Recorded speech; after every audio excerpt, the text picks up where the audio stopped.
সম্মানিত দর্শক, আপনাদের সকলকে সবুর টেক চ্যানেলে স্বাগত জানাচ্ছি। এই ছোট ভিডিওতে আমরা দেখব কিভাবে মাইক্রোসফট ওয়ার্ড ডকুমেন্টের ভিতরে গুণ চিহ্ন নেওয়া যায়। আমরা মাইক্রোসফট ওয়ার্ড ডকুমেন্টের ভিতরে লিখতে গিয়ে অনেক সময় এই গুণ চিহ্নটির প্রয়োজন পড়ে, কিন্তু এটি নিতে গিয়ে আমরা অনেকেই সমস্যার সম্মুখীন হই এবং আমরা এই স্টার চিহ্নটি দিয়ে এই কাজটি সেরে ফেলার চেষ্টা করি। তো চলুন এটি কিভাবে নেওয়া যায় দেখে নেওয়া যায়। এর জন্য প্রথমে আমরা যাব হোমে। এই যে মেনু বার রয়েছে, এই মেনু বার থেকে হোম, এটি সাধারণত হোমেই থাকে। এখান থেকে আমরা দেখতে পাচ্ছি ফ্রন্টটি আমরা এখানে ক্যালিব্রি বডি দিয়ে রাখবো। আমরা ইংরেজি লিখি আর এখানে বাংলা লিখি। আমরা এখানে খেয়াল করে ক্যালিব্রি বডি ফ্রন্টটি দিয়ে রাখবো। এরপর আমাদের যেতে হবে ইনসার্টে। আমি মাউসের লেফট বাটন ক্লিক করে দিলাম, অর্থাৎ ওকে করে দিলাম, এবং দেখতে পাচ্ছি স্ট্যান্ডার্ড টুলবারে পরিবর্তন এসেছে এবং এখানে সিম্বল দেখতে পাচ্ছি। এই সিম্বলে ক্লিক করে দিলে এখানে আমরা দেখতে পাবো মোর সিম্বল। আমরা মোর সিম্বলে ক্লিক করব এবং এখানে নতুন একটি উইন্ডো দেখতে পাচ্ছি।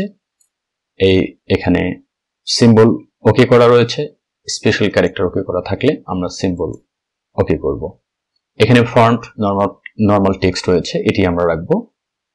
আর এখানে ল্যাটিন 1 সাপ্লিমেন্ট রয়েছে, এটি আমাদের রাখতে হবে। আর এটি যদি না থাকে তাহলে এখান থেকে খুঁজে নিয়ে, এটি সাধারণত 2 নম্বরে থাকে, খুঁজে নিয়ে আমরা ল্যাটিন 1 সাপ্লিমেন্ট এটি সাবসেট হিসেবে রেখে দেব এবং আমাদের কাজ হবে নিচ থেকে খুঁজে নেওয়া। আমি যেহেতু পূর্বেই এটি ব্যবহার করেছি এজন্য এটি প্রথমেই রয়েছে। আপনাদের যদি না থাকে তাহলে আপনারা এইখান থেকে খুঁজে নেবেন এবং প্রয়োজন মতো এখানে ড্রপ ডাউন যে এরোটি রয়েছে এখানে ক্লিক করে এখান থেকে খুঁজে নেবার চেষ্টা করবেন এবং এখানে অবশ্যই পেয়ে যাবেন। এখানে আমার গুণ চিহ্নটির প্রয়োজন, আমি তাই গুণ চিহ্নটির উপরে ক্লিক করে দিলাম এবং আপনারা দেখতে পাচ্ছেন এখানে ক্লিক করার সঙ্গে সঙ্গে এখানে মাল্টিপ্লিকেশন সাইন এই লেখাটি চলে এসেছে। এরপর আমাদের এখান থেকে ইনসার্ট করতে হবে। এই যে আমরা ইনসার্ট দেখতে পাচ্ছি, এখানে ইনসার্টে ক্লিক করে দিলেই এখানে চলে আসবে। আমরা দেখতে পাচ্ছি অলরেডি এটি চলে এসেছে। এখানে আমরা ক্লোজ করে দিলাম। এখন আমরা চাইলে এর দুই পাশে লিখে দিতে পারি আমাদের ইচ্ছা মতো। আমি হোমে গেলাম এবং এখানে আমি এটিকে শুটনিয়াম যে করে দিলাম, এখান থেকে আমি বিজয় ক্লাসিক করে দিলাম। এখানে আমি লিখছি 10 এবং এই পাশে লিখলাম আমি 5। এটিও আমি শুটনিয়াম যে করে দিব। ক্লাসিক রয়েছে এখানে এবং আমি ইকুয়াল দিয়ে 50 লিখে দিলাম। একইভাবে আমরা এই লেখাগুলো লেখার পরে গুণ চিহ্নটা আনতে পারি। আমি এখানে লিখলাম, আমি ফন্টটি পরিবর্তন করি। এখানে আমি লিখলাম দ্য টাইমস নিউ রোমান্স এবং এখানে আমি লিখলাম 10। এখন আমাদের দরকার গুণ চিহ্নটি, অর্থাৎ মাল্টিপ্লিকেশন চিহ্নটি। আমরা চলে যাব ইনসার্টে আগের মতোই। তার আগে আমরা এই ফন্টটি চেঞ্জ করে নেব, ক্যালিব্রি ফন্ট।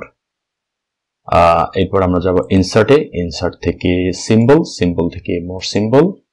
এখান থেকে আমরা এখানে দেখতে পাচ্ছি এটি রয়েছে। যদি আপনাদের নিচে থাকে তাহলে আপনার ড্রপ ডাউন বক্সটি খুঁজলে আপনারা পেয়ে যাবেন, অর্থাৎ ড্রপ ডাউন যে অ্যারোটি রয়েছে এখানে ক্লিক করে আপনারা খুঁজে নিয়ে নেবেন এবং খেয়াল রাখতে হবে এখানে যেন ল্যাটিন 1 সাপ্লিমেন্টই থাকে, তাহলে আপনারা এখানে পেয়ে যাবেন। তো এখানে আমি ক্লিক করে দিলাম এবং এখানে ইনসার্ট করতে হবে, আমি ইনসার্ট করলাম এবং ক্লোজ করলাম। আমরা দেখতে পাচ্ছি এখানে চলে এসেছে। এর সঙ্গে সঙ্গে আমি এটি পরিবর্তন করে টাইমস নিউ রোমান করে দিলাম এবং এখানে 5 ইকুয়াল 50 লিখে ফেলাম। তাহলে হয়ে গেল। এটি আমরা ওয়ার্ডে দেখলাম, একইভাবে আমরা এক্সেলেও করতে পারি। তার জন্য আমি একটা নতুন এক্সেল ওয়ার্কবুক খুলে নিলাম। আমি এখানে লিখলাম 9। আমাদের দরকার এখন মাল্টিপ্লিকেশন সাইন, অর্থাৎ এখানে গুণ চিহ্নটা আমি ব্যবহার করব।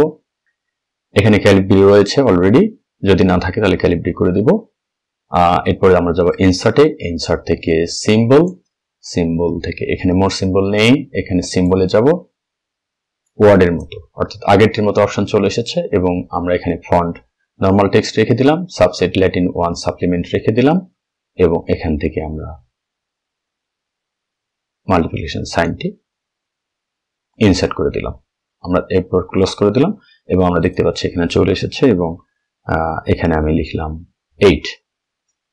আশা করছি এরপর থেকে আপনারা গুণ চিহ্ন নিতে গিয়ে আর কোনো সমস্যার শিকার হবেন না। পুরো ভিডিওটি মনোযোগ সহকারে দেখবার জন্য আপনাদেরকে অসংখ্য ধন্যবাদ।